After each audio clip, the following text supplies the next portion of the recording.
नमस्कार. सध्या आपण आहोत झाराप तिठा येथील बोक्याचं दुकानमध्ये.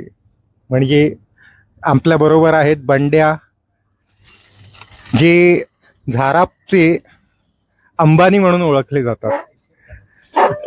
तर नमस्कार बंड्या शेठ, कसे आहात? बरं आहे, ठीक आहे. तर आता हे जे ठिकाण आहे ते बोक्याचं दुकान म्हणूनच ओळखलं जातं. हे नक्की का, हे सांगू शकाल का? बरोबर.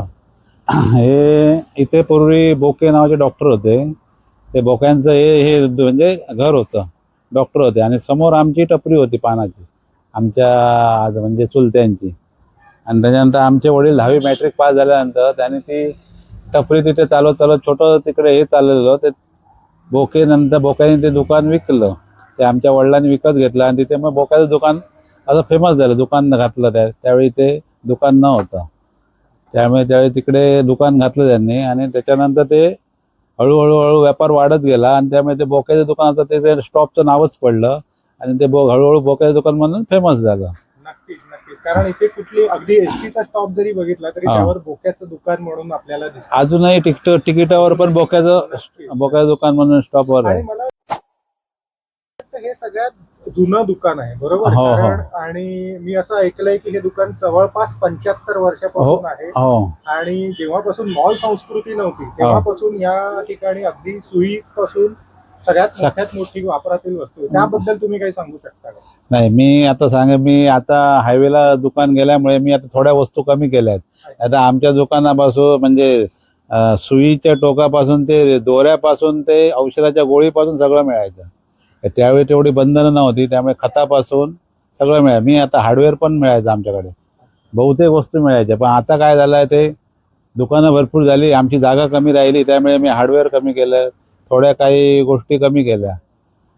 असं म्हणजे त्यातल्या त्यात या दुकानाचे संस्थापक म्हणजे आपले वडील, त्यांचे काही आठवण आपण सांगू शकता का? हो, मग आमचे दुकानाचे संस्थापक म्हणजे चुलते आमचे, म्हणजे काका आमचे अनंत सीताराम मांजरेकर. त्यांनी पूर्वी पहिले ते बाजाराला जाऊन नारळ घेऊन जायचे आणि नारळ विकायचे. त्याच्यानंतर त्यांनी पानाची टपरी इकडे घातली. पानाच्या करून हळूहळू व्यापार वाढवत वडील आमचे त्याच वेळी मॅट्रिक झालेले, त्यामुळे 11वीची मॅट्रिक होती त्यावेळी. ते मॅट्रिक झाल्यानंतर वडिलांनी लगेच तो दुकानाचं हे केलं, म्हणजे दुकान घातलं त्यांनी. त्यावेळी त्यांना त्याची म्हणजे बरकती मिळाली, हळूहळू व्यापार मोठा होत गेला. असं आता सध्या जे ऑनलाईन ट्रेडिंग चालतं, ऑनलाईन खरेदी चालतं, त्या संदर्भात आपलं काय मत आहे? त्याचा काही इम्पॅक्ट झालेला आहे का आपल्या बिझनेसवर? आणि त्याच्यावर आपण काय उपाययोजना वेगळ्या करता का? ऑनलाईन चा मोठ्या प्रमाणात अजून इथे तसं जाणवत नाही, पण तो किराणाच जाणवत नाही, पण बाकी वस्तूच जाणवतोय. बाकीचे जे म्हणजे कपड्या म्हणा किंवा बाकी काही शॉपिंगच्या आहेत गोष्टी, त्यात जाणवतोय बऱ्यापैकी.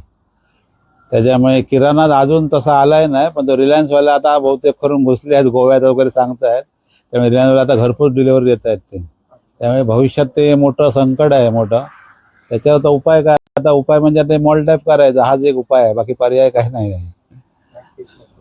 सगळ्यांच्या शुभेच्छा तुमच्या बरोबर आहेत आणि लवकरच आम्हाला इथे एक मॉल सदृश इमारत पाहायला मिळेल. आम्ही इच्छा करत होतो ऑनलाईन ट्रान्झॅक्शन. तर तुम्ही स्वतः ॲज अ दुकानदार काय प्रिफर करता? ऑनलाईन पेमेंट करता की कॅश करता? आणि ऑनलाईन पेमेंटमध्ये काही तुम्हाला चॅलेंजेस असतात? हो, तसं बघायला गेलं UPI पेमेंट खरंच चांगलं आहे, पण काही वेळा बँकेचा सर्व्हर डाऊन असल्यामुळे समोरच्या पार्टीकडून पैसे घेताना मोठी हे होते, म्हणजे गंमतच होते मोठी. त्यांच्याकडे केव्हा पैसे नसतात केव्हा, त्यामुळे एखादा प्रामाणिक असला तर त्याने पैसे आणून देतो, एखादा जर प्रामाणिक नसेल तर ते पैसे जातात. तो एक मोठा प्रॉब्लेम आमचा झालेला आहे. आणि कॅश बोलेल तर आता 10 म्हणजे आता तर पूर्वी 50-100 सुट्टे अजूनपर्यंत तरी मिळत आहेत, 10-20 तर एकदमच कमी झालेले आहे. धंदा कसा करायचा हा मोठा व्यापाऱ्यांवर समोर प्रश्न झालेला आहे. चिल्लर तर त्याहून कमी झालेली आहे. आणि आता 50 शिवाय वस्तूच म्हणजे गिराईक करायला नको असं वाटते. म्हणजे एकदा म्हणजे पैसे आमचे लोकांकडे राहतात, त्यामुळे म्हणजे धंद्यात कमवतो किती आणि जातात किती, आता मोठा प्रश्नच निर्माण झालेला आहे. असं. आणि आणखी एक विचारायचं होतं की गणपती, मला वाटतं कोकणामध्ये गणपती हा सण सगळ्यात मोठा. त्यावेळेला गिराईक मोठ्या प्रचंड संख्येने. हो हो हो. तर तुमचं असं कुठलं प्रोडक्ट आहे की जे सगळ्यात जास्त खपलं जातं किंवा ते तुम्ही ठेवणं तुम्हाला सगळ्यात बरं वाटतं, चॅलेंजिंग असतं, हिरो प्रोडक्ट जसं आपण त्याला म्हणतो, की जे वर्षाच्या 12 महिने चालू राहतं? आता तसं म्हणायला गेलं तर आमची दुकानची सुरुवात आधी पाना टपरीमुळे झाली आहे. त्यामुळे सगळ्यात मला जर विचाराल तर पान ठेवायला आवडते आणि वर्षाच्या 12 महिने पान लागते. आम्ही घरात स्वतः कोण पान खात नाही, पण आमच्याकडे पानं तुम्हाला म्हणजे एकदम कोवळी पाहिजे, पिवळी पाहिजे, मोठी पाहिजे, हे लोकांची मागणी असते आणि लोक आवर्जून सांगतात की मांजरेकरांच्या दुकानाकडे पान चांगलं मिळते. लोक म्हणजे पंचकोशीतले खास पानासाठी मुद्दाहून आमच्या दुकानात येतात. त्यामुळे पान हे वस्तू चांगली ठेवण्याचा आम्ही आटोकाट प्रयत्न करतो. आणि या क्षेत्रामध्ये नव्याने जर कोणी पदार्पण करू शकत असेल तर त्या युवकांना तुम्ही काय सल्ला द्याल? ह्या धंद्यामध्ये तरुण मुलांना जर ह्या धंद्यामध्ये उतरायचं असेल तर त्याने पहिल्या या धंद्यात पूर्णपणे गुंतवून घेतलं पाहिजे. दुसरं म्हणजे त्याचे आवड निवड हे सर्व थोडे बाजूला ठेवायला पाहिजे. एक वेळ त्याने जर व्यवस्थित असे मॉल सिस्टीम केली तर ते सगळं ते म्हणजे त्याने नवीन ॲपप्रमाणे त्याने जर केला धंदा तर होऊ शकतो, नाही असं नाही. पण आता मी जे काय करतो आहे ते आताच्या जनरेशनला धरून ते योग्य नाही असं मला वाटते. कारण आता लोकांना वस्तू हातात घेऊन प्रत्येक वस्तू बघून घ्यायची सवय झालेली आहे. त्यामुळे आता ती मॉल सिस्टीम पाहिजे, म्हणजे घेऊन ग्रामीण म्हणजे आमच्यासारख्या ग्रामीण भागात पण ते जाणवते आता असं मला वाटते. आणि जर म्हणजे नवीन युवकांना जर हे करायचं आहे म्हणजे त्यात धंद्यात उतरायचं आहे तर त्याने, माझं मत आहे तर त्याने कॉम्पिटिशन करू नये, क्वालिटीवर भर द्यावा असं मला वाटते. फारच मौल्यवान सल्ला दिला तुम्ही सगळ्या तरुण मित्रांना. पण आपला मौल्यवान वेळ दिल्याबद्दल आपले शतशः आभार. आपलं नाव काय? ऋषिकेश दुधई, मी JNPT नवी मुंबई इथं.